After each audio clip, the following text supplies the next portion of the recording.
ನಮಸ್ಕಾರ. ಇಂದಿನಿಂದ ವಿಜಯ್ ಹಜಾರೆ ಟ್ರೋಫಿ ಆರಂಭವಾಗಿದ್ದು ಕೊಹ್ಲಿ ರೋಹಿತ್ ಬೊಂಬಾಟ್ ಬ್ಯಾಟಿಂಗ್ ಪ್ರದರ್ಶನವನ್ನ ಈ ಒಂದು ಟೂರ್ನಿಯಲ್ಲಿ ಮಾಡಿದ್ದಾರೆ. ಈ ಮೂಲಕ ಇಬ್ಬರು ಕೂಡ ಶತಕ ಬಾರಿಸಿ ವಿಶ್ವ ದಾಖಲೆ ಬರೆದಿದ್ದಾರೆ. ಆದರೆ ರೋಹಿತ್ ಮತ್ತು ಕೊಹ್ಲಿ ಅವರು ಶತಕ ಬಾರಿಸಿ ಯಾವೆಲ್ಲ ವಿಶ್ವ ದಾಖಲೆಯನ್ನ ಮುರಿದರು ಅಂತ ಈ ಒಂದು ವಿಡಿಯೋದಲ್ಲಿ ಪ್ರತಿಯೊಂದನ್ನು ಕೂಡ ತಿಳ್ಕೊಂಡು ಬರೋಣ. ಅದಕ್ಕಿಂತ ಮುಂಚೆ ಯಾರೆಲ್ಲ ನಮ್ಮ ಒಂದು ಯೂಟ್ಯೂಬ್ ಚಾನಲ್ಗೆ ಇನ್ನೂ ಕೂಡ ಸಬ್ಸ್ಕ್ರೈಬ್ ಆಗಿಲ್ಲ ಅಂದ್ರೆ ಈ ಕೂಡಲೇ ಸಬ್ಸ್ಕ್ರೈಬ್ ಆಗಿ, ಹಾಗೆಯೇ ನಿಮಗೆ ಕೊಹ್ಲಿ ಮತ್ತು ರೋಹಿತ್ ಈ ಇಬ್ಬರಲ್ಲಿ ಬೆಸ್ಟ್ ಬ್ಯಾಟ್ಸ್ಮನ್ ಯಾರು ಎಂಬುದನ್ನು ಕಮೆಂಟ್ ಮುಖಾಂತರ ತಿಳಿಸಿ. ವೀಕ್ಷಕರೇ, ಇತ್ತೀಚೆಗೆ ಆಂಧ್ರ ಪ್ರದೇಶ್ ಮತ್ತು ಡೆಲ್ಲಿ ನಡುವೆ ರಣಜಿ ವಿಜಯ್ ಹಜಾರೆ ಟ್ರೋಫಿ ಆರಂಭವಾಗಿತ್ತು. ಈ ಒಂದು ಪಂದ್ಯದಲ್ಲಿ ಮೊದಲಿಗೆ ಬ್ಯಾಟ್ ಮಾಡಿದ ಆಂಧ್ರ ಪ್ರದೇಶ ತಂಡ ನಿಗದಿತ 50 ಓವರ್ಗೆ 8 ವಿಕೆಟ್ ಕಳೆದುಕೊಂಡು 298 ರನ್ ಕಲೆ ಹಾಕಿತ್ತು.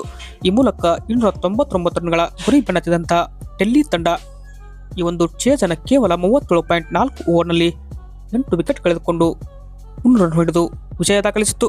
ಈ ಮೂಲಕ ಈ ಒಂದು ಪಂದ್ಯದಲ್ಲಿ ವಿರಾಟ್ ಕೊಹ್ಲಿ ಅವರು 101 ಬಾಲ್ಗೆ 131 ರನ್ ಹೊಡೆದು 14 ಫೋರ್ 3 ಸಿಕ್ಸರ್ ಸಹಿತ 129ರ ಸ್ಟ್ರೈಕ್ ರೇಟ್ನಲ್ಲಿ ಬ್ಯಾಟ್ ಬೀಸಿ ಡೆಲ್ಲಿ ತಂಡವನ್ನ ಗೆಲ್ಲುವಲ್ಲಿ ಪ್ರಮುಖ ಪಾತ್ರ ವಹಿಸಿದರು. ಈ ಮೂಲಕ ತಾವು ಮತ್ತೊಮ್ಮೆ ಈಗ ಈ ಒಂದು ಫಾರ್ಮ್ನಲ್ಲಿ ಇದೀವಂತ ಪ್ರೂವ್ ಮಾಡಿದರು. ಇದೇ ತರ ಇಲ್ಲಿ ಎರಡನೇ ಪಂದ್ಯದಲ್ಲಿ ಸಿಕ್ಕಿಂ ಮತ್ತು ಮುಂಬೈ ತಂಡಗಳು ಕೂಡ ಮುಖಾಮುಖಿಯಾಗಿದ್ವು. ಈ ಒಂದು ಪಂದ್ಯದಲ್ಲಿ ಹಿಟ್ ಮ್ಯಾನ್ ರೋಹಿತ್ ಶರ್ಮಾ ಅವರು ಶತಕ ಬಾರಿಸಿ ಒಂದು ದೊಡ್ಡ ವಿಶ್ವ ದಾಖಲೆಯನ್ನ ನಿರ್ಮಿಸಿದರು. ಈ ಮೂಲಕ ಸಿಕ್ಕಿಂ ಮೊದಲು ಬ್ಯಾಟ್ ಮಾಡಿ 236 ರನ್ 7 ವಿಕೆಟ್ ಕಳೆದುಕೊಂಡು ಬಾರಿಸಿದರೆ ಈ ಒಂದು ಚೇಜ್ ಅನ್ನ ಕೇವಲ 30.2 ಓವರ್ನಲ್ಲಿ ಮುಂಬೈ ತಂಡ 2 ವಿಕೆಟ್ ಕಳೆದುಕೊಂಡು 237 ರನ್ ಹೊಡೆದು ದಾಖಲಿಸಿತ್ತು. ಈ ಮೂಲಕ ಈ ಒಂದು ಪಂದ್ಯದಲ್ಲಿ ರೋಹಿತ್ ಶರ್ಮಾ ಅವರು ಆರಂಭಿಕರಾಗಿ ಕಣಕ್ಕೆ ಇಳಿದು 155 ರನ್ ಹೊಡೆದು ಅಬ್ಬರಿಸಿದರು.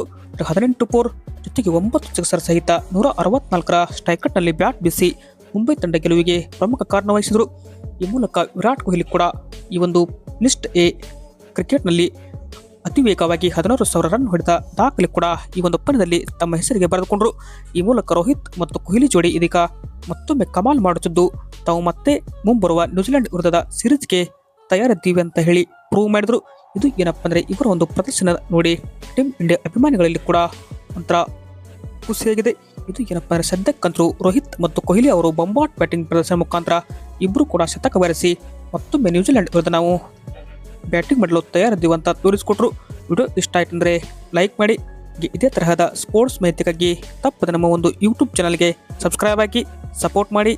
Thank you.